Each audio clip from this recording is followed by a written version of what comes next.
وعلیکم السلام۔ میرا نام فرح سفیر ہے اور میں رفیق سفیر کی بیٹی ہوں۔ کیا نام ہے؟ تھرسڈے فرح سفیر۔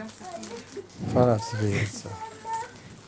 حضور، کیا قرآن میں کچھ ایسی چیزوں کا ذکر ہے جو ابھی ایجاد نہیں ہوئی؟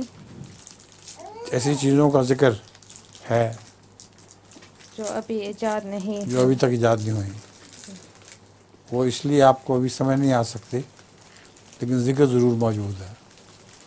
بہت سی ایسی پیشگوئیاں ہیں جو ابھی پوری نہیں ہوئیں۔ قرآن کریم میں جو پیشگوئیاں اب پوری ہو رہی ہیں، پہلے انسان کو ان کا علم ہی نہیں تھا۔ ان میں سے ایک ایٹم بم کی ایجاد ہے۔ اس کا علم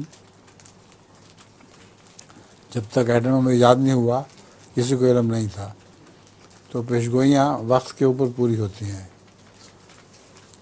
قرآن کریم میں اللہ تعالیٰ فرماتا ہے وَإِن مِّن شَيْءٍ إِلَّا عِندَنَا خَزَائِنُهُ وَمَا نُنَزِّلُهُ إِلَّا بِقَدَرٍ مَّعْلُومٍ، کہ ہمارے پاس ہر چیز کے خزانے موجود ہیں، ہم ان کو اتارتے ہیں ایک خاص اندازے کے مطابق اور وقت کے مطابق۔ دیکھو، پہلے ریلوے کے جو ایجاد ہوئی تو کوئلہ بھی ایجاد ہو گیا تھا اس کو جلانے کے لیے۔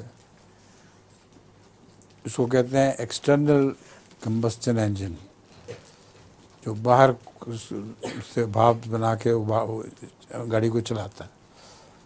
اس کے بعد جب موٹر ایجاد ہونے کا وقت آیا تو تیل بھی دریافت ہو گیا، وہ انٹرنل کمبسچن انجن بن گیا۔ اندر اس کے یہ چیزیں خود ہی تیل جلنے لگ گیا۔ تو مختلف وقتوں کے لیے ضرورت کی چیزیں اللہ تعالیٰ اتارتا رہتا ہے اور ایجاد کرواتا رہتا ہے۔ آئندہ کیا کیا ہوگا ہمیں علم نہیں، قرآن کریم میں لکھا ہوا ضرور ہے۔